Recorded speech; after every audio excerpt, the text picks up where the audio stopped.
Hi guys, this is Dhruv Bhutani from PhoneArena.com and this is the review of the Intex Aqua Octo, which is India's first smartphone powered by the octa-core MediaTek chip.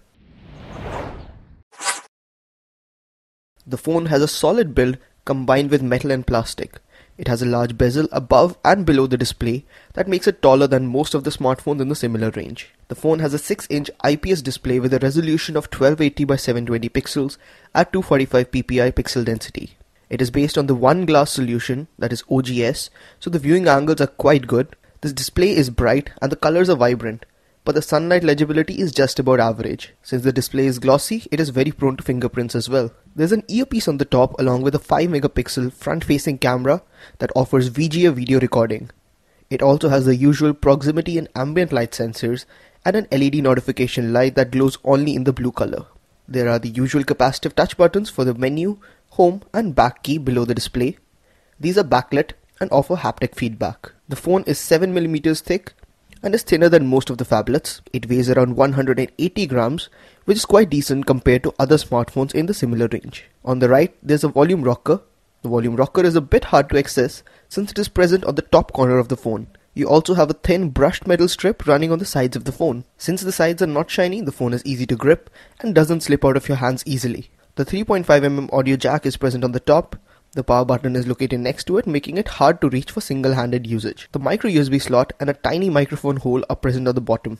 You have a plastic build on the top and bottom part of the back, and the solid piece of metal covered in the center gives it a premium look. Since the back is removable, you have the SIM slots, the micro SD card slot, and the removable battery underneath the cover. Even though the phone has dual loudspeakers, it doesn't offer stereo output. The phone comes with a flip cover with a magnetic lock, but it feels quite cheap and the magnet is not powerful enough to keep the cover closed completely. You have a 13 megapixel camera on the back along with an LED flash.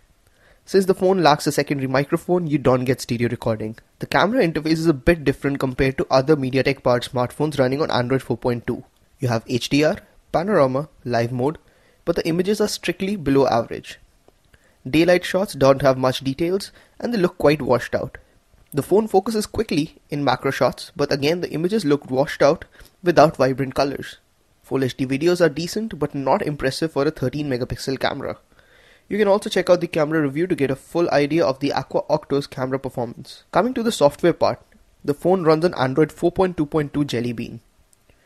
In the quick setting toggles, you have additional options to clear memory and enable wireless display. Since the display is huge, all the text and icons look very big. You don't have a theme manager to change these icons, but you can always use a third-party launcher. Intex has added quick controls and system keyboard for one-handed operation.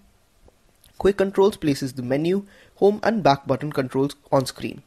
You can move this to the right or the left side. Similarly, the system keyboard option lets you move the default keyboard or the dialer to either right or left side of the display for comfortable one-handed usage.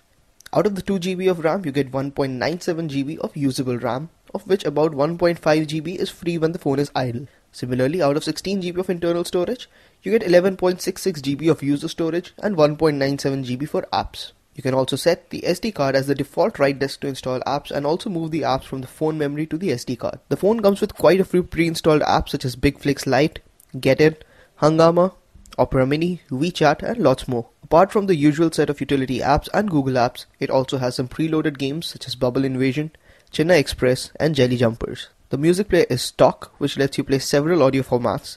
The phone has FM radio with auto search and recording but lacks RDS functionality. Audio from the dual loudspeakers is pretty good even though it lacks stereo output, and the bundled in-ear earphones are quite decent. The phone can play 1080p Full HD videos. Since the display is huge and bright, videos look great, but the screen is highly reflective. The dialer and messaging features are similar to smartphones from local OEMs. It has dual SIM support with standard SIM and a micro SIM card slot. You also get the usual set of connectivity features, but the phone lacks USB on-the-go support. The Intex Aqua Octo is powered by a 1.66 GHz octa-core MediaTek MT6592 processor, which has 8 ARM Cortex-A7 CPUs and a Mali 450 MP4 GPU. The phone doesn't lag a bit, but it gets heated quickly on intensive usage. 2 GB of RAM help the phone perform without lags during multitasking. Graphics were good even when set to high and the gameplay performance is smooth. Coming to the battery life, the 2300 mAh lithium polymer battery is definitely not enough to power the huge 6-inch screen. It lasts a day with average mixed usage. Overall, the battery life is just about average. In the end, the Intex Aqua Octo is a decent phablet under Rs 20,000, but it is not the best in the range. At a price tag of Rs 19,999, if you're looking for a large screen smartphone with a good display, good performance and build quality, and can compromise on the camera and the battery life, go for it. Do hit the like button if you enjoyed this video, and don't forget to subscribe to our YouTube channel for more videos like these. Thanks for watching.